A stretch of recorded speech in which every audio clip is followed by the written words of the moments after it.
Сәлеметсіздер ме оқушылар, бүгінгі тақырыбымыз нақты процестердің графиктерін қолданып шамалар арасындағы тәуелділікті зерттеу.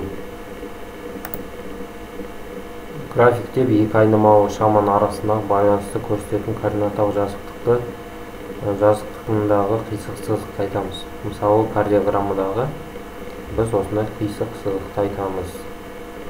Ол жүректің уақытқа тәуелді жиыру күшін суреттейді. Уақытқа тәуелді жиыру күшін зерттейді. Мысалы, мына жерде 1 секунд, 2 секунд деген сияқты солай зерттейді. Кернеу ток күшіне тәуелділігі. О да бізде қисық сызықпен берілген. Екінші мысал, бұл жерде суретте 2020 жылдың сәуір айында Астана қаласында болған ауа температурасы кескінделген. Енді осы жерден күндер бізде тәуелсіз айнымалы, ал мына температура бізде тәуелді айнымалы болып саналады.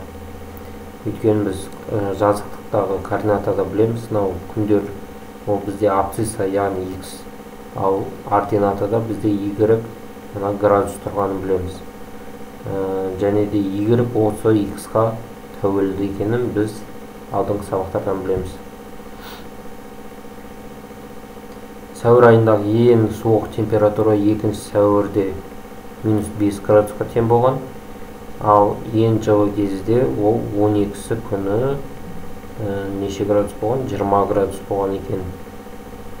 Және де 0 градусты осы жерден тауып көрейік. 0 градус қай күні болыпты?